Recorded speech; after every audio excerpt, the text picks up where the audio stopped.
stormy seas and lost souls. What is it? She's dreamt of this before. It's coming. Is it? They say dreams are visions of our memories, thoughts and fears, as seen by our inner eye.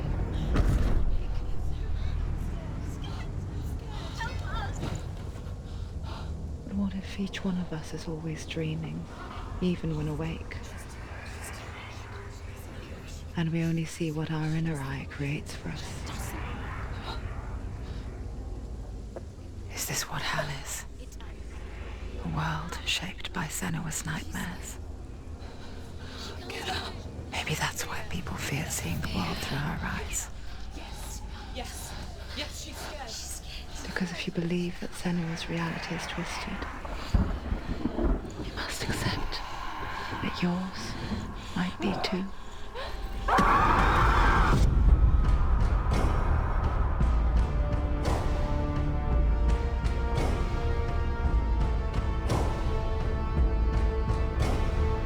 Hellblade: Senua's Sacrifice is a video game about Senua, a Celtic warrior on a vision quest into Viking territory.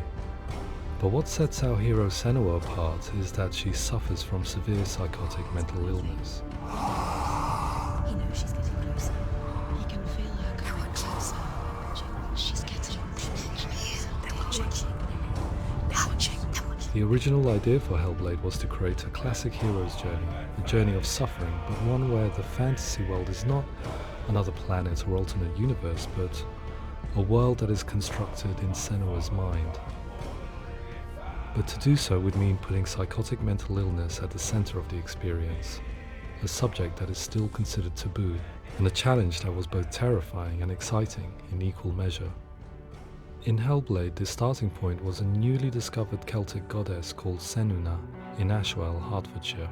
When first discovered, her name was thought to be Senua, a name which I liked and kept. I wondered if Senua might have been a Celtic warrior like Boudica who stood up to the Romans.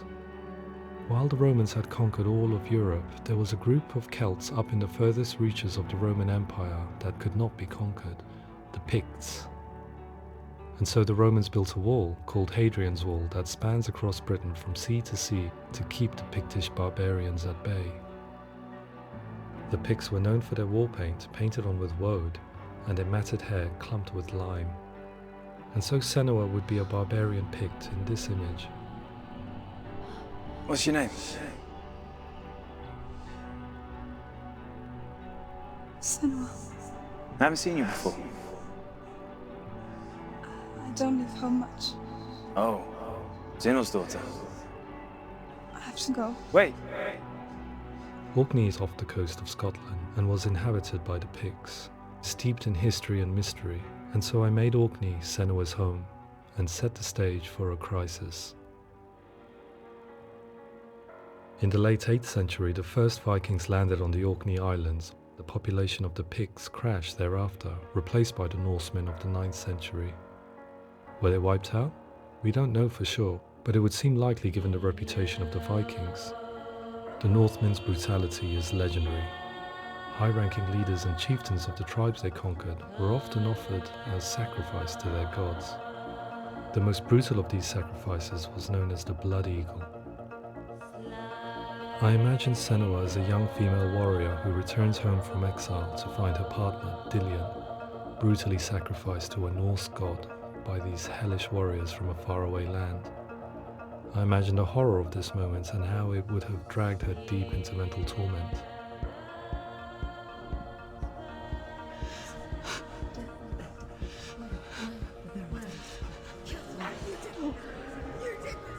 No!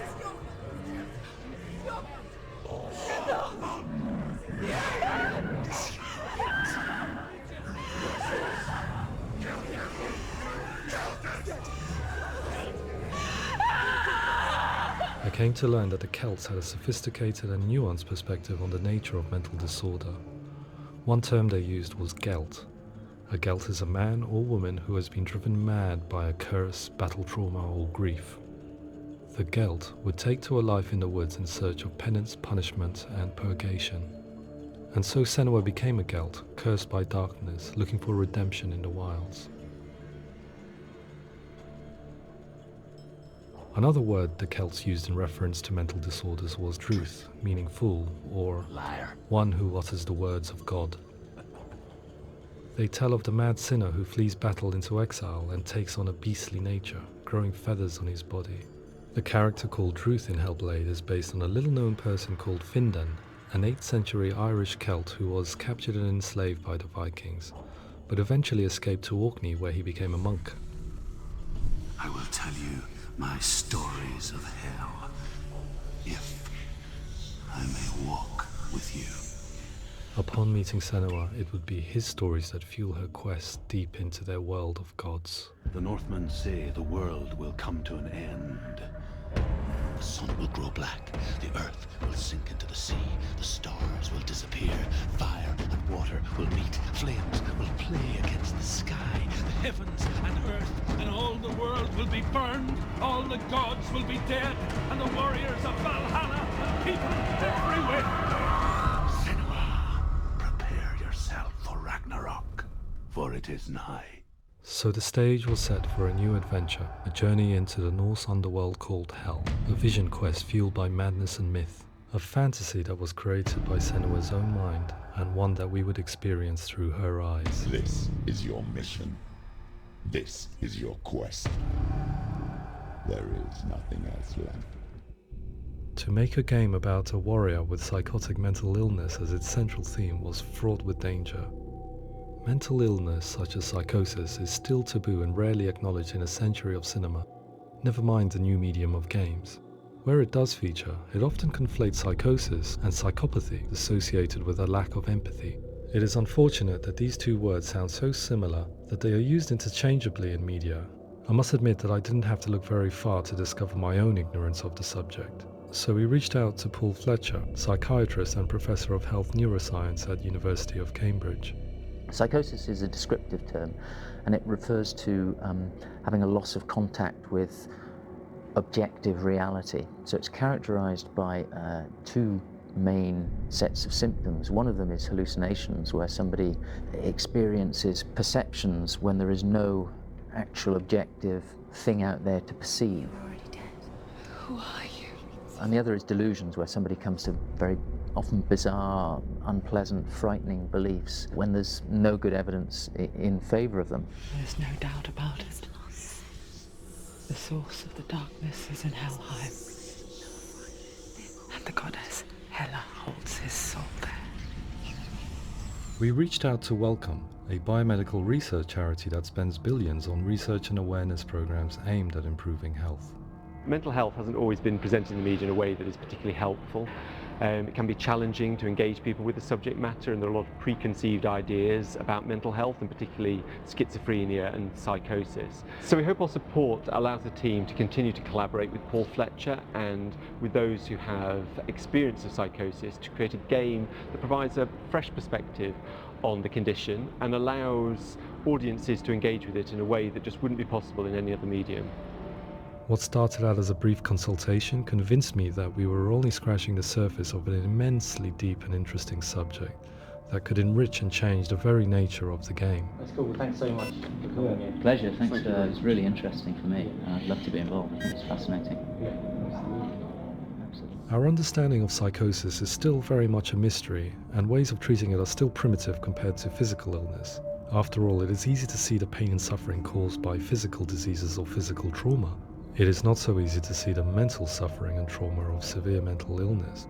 But what if we could find a way to see it? Games are capable of drawing you in for hours on end, playing the role of a character who is different from you, experiencing their perspective, and actively involving you in a world that functions with a different set of rules. That voice is not a kind. Use that voice. Calls you to your death.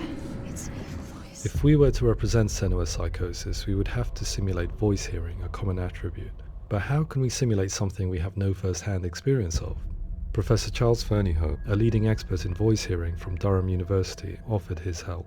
Hearing voices is an experience that is usually associated with severe mental illness, and crucially we know that hearing voices is a part of ordinary life for many people who don't meet the criteria for mental illness.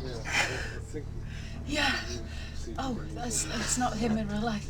We know voices vary according to where they appear in space. Voices can appear far away in the distance, they can appear right there in your ear, they can seem to be coming from inside your head.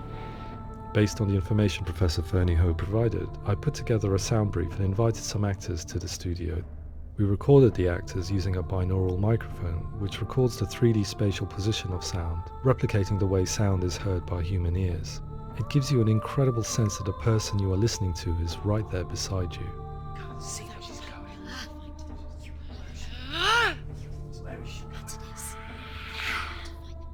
Rachel Waddingham from the Voice Collective came to our studio with 2 young voice hearers to speak to our team.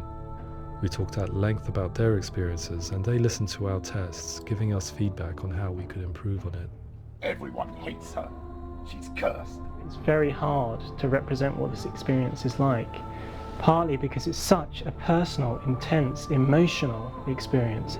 It's testament to how Ninja Theory have been listening to what the researchers are saying, but also crucially listening to the experts by experience. What they've come up with is so compelling. It's by far the best representation I've heard of what these experiences are like.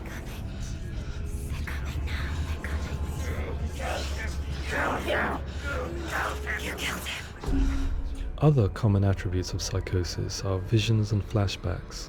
We met with Recovery College East, who work with and care for people recovering from severe mental disorders. A group of service users gave us their first-hand account of what they experience.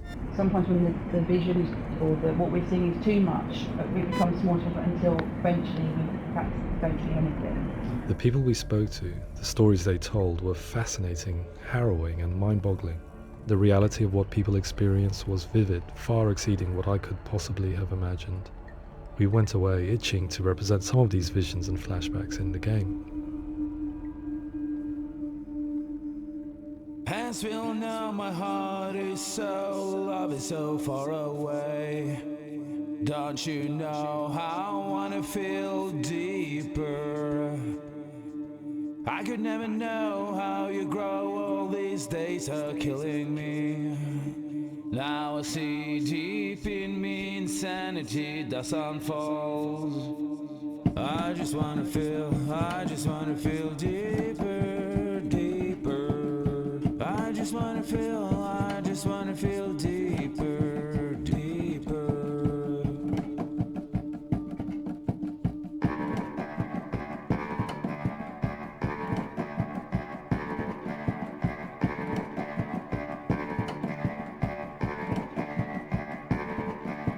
As we all know, my heart is so, love is so far away. Don't you know how I wanna feel deeper? I could never know how you grow, all these days are killing me. Feel like this, read like this, I just wanna live that song. I just wanna feel deeper, deeper. I just wanna feel deeper, deeper.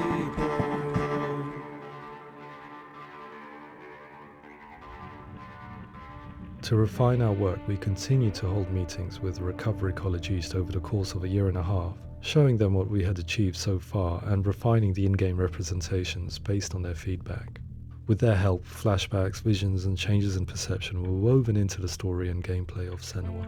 The students that are involved in this project are incredibly excited about being involved. They have described the experience as being important because it values their lived experience and shows that despite what we have been through, all of that experience becomes valid, that actually it's something that we should all be talking about. The experiences described range from beautiful to frightening beyond comprehension. I heard of a girl who has to live with an angry voice screaming at her, slamming on her doors and walls 24 hours a day. I met someone who would often see hanging corpses in a room, so real that she would sometimes try to rescue them. The panic and fear that comes with such visions is entirely understandable, and it can be a living horror for some. Worthless, weak, pathetic. Go on, feel sorry for yourself, because there is no one left to do that for you. I was urged by one fellow that we should not shy away from showing this horror, and so I was perpetually torn in making Hellblade. Had we gone too far with our representations or not far enough? broken and lost. Just like your soul. Come on.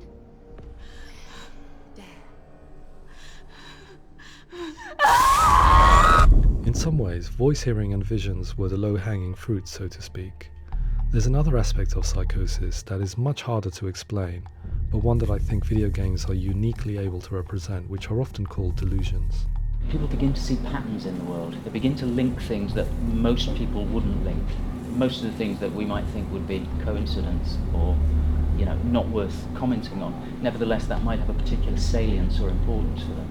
One individual described how everyday words, sounds, colours and objects were steeped in meaning to him, forming a strange and sinister puzzle that he was determined to solve but could not quite get to the bottom of. It's not just brain dysfunction, it's not like the system shut down. It's actually an incredibly creative process. The person creates a world populated with voices and phantasms and terrors, and they're completely immersed in it. They believe in it. We often invite people into the studio to play the game. In one of our playtests, they played through much of the game, making associations between runes, secret messages, and the threat of darkness that stalked them. There are many things that happen in the world of Hellblade that make perfect sense within the context of Senua's mind. The dark rot that's killing her slowly from within, the secret runes of the gods that block her path to Helheim, and strange associations that exist in the game to confuse you. To complete Senua's quest, you have to internalize and accept the logic and meaning behind these things to progress. Afterwards, they said that they didn't see much evidence of mental illness in the game. People with delusions of all sorts would argue the same thing, that they are not aware of their experience being abnormal in any way.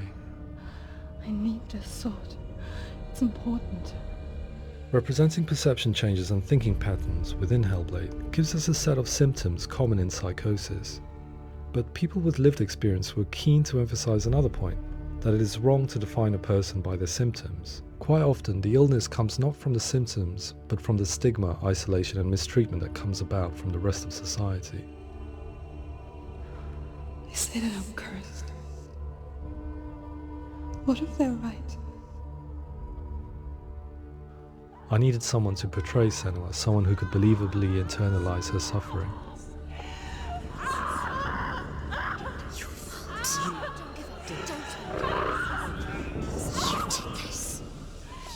Melina Jurgens, our video editor, had been a stand-in for Senua over a few months while we perfected our motion capture techniques.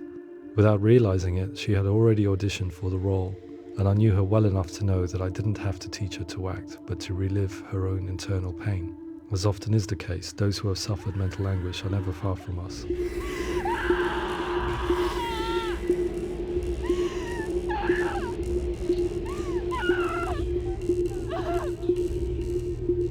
My hope is that by creating a compelling and aspirational character in Senua who feels very much real, albeit in a fantasy setting, we can provide a lens into her reality, a different one to yours, and this is where storytelling comes into play.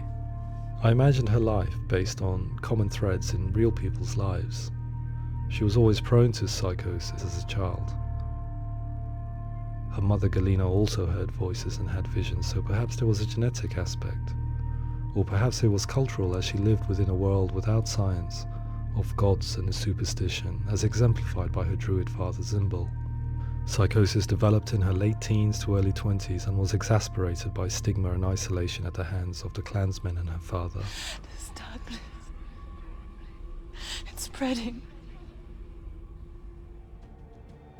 The trauma of seeing her lover Dillian sacrificed tips her over the edge, making her remodel her reality around a concept that connects everything: the darkness.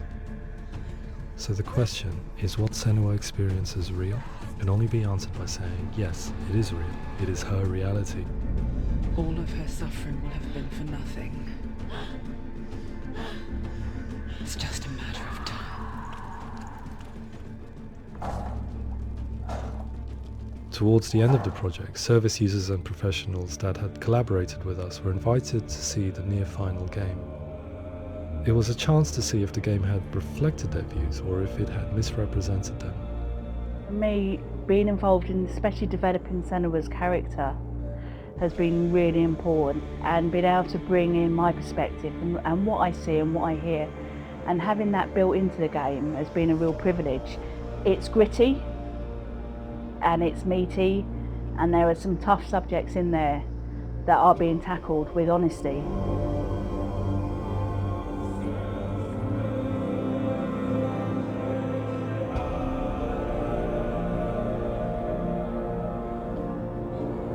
I was blown away by it today, absolutely blown away. It was just fantastic to get the opportunity to use our lived experience in a very creative way. There's nothing tokenistic about the work we've put in. It feels like we've been listened to, things have been taken on board, and I think there was a lot of realism in the game itself, and it feels very authentic.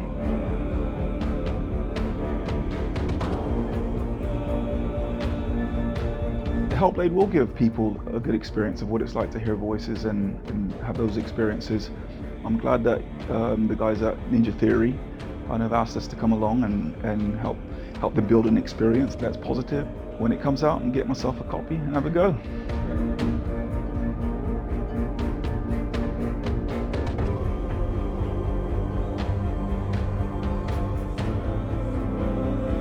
I think all the way through I was really inspired by how the conversations have translated into the game in a way that I think I didn't imagine was possible. So wonderful, really wonderful.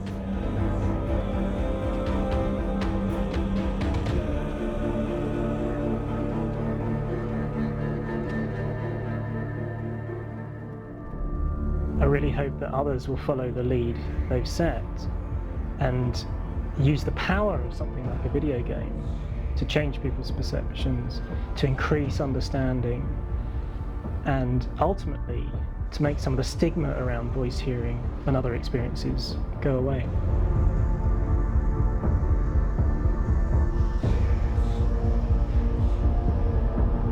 For me, it was really exciting to see something that I explore scientifically being represented so beautifully in a character who's trying to penetrate the mysteries of the environment in which they've been placed, with all of this strange uncertainty and noise and conflicting information that they're getting. I'm very excited by this way of trying to represent mental illness, because I think it actually might be offering us insights that we wouldn't get from pure scientific explorations, and actually giving us quite an empathic view of what it might be like.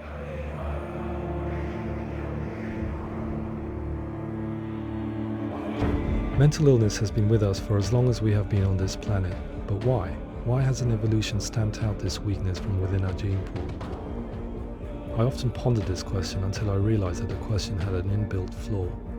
It assumes that being and thinking differently is a weakness. The only reason we have computers, spacecraft, medicine, poetry, art, and yes, even video games is because individuals were able to simulate new abstract realities in their minds and share them with the rest of us. We need people to be willing to see differently in order for us to progress and survive as society. And we need to be open to these new ways of seeing. And it is this spirit that motivated me to create Senua's story and share it with you.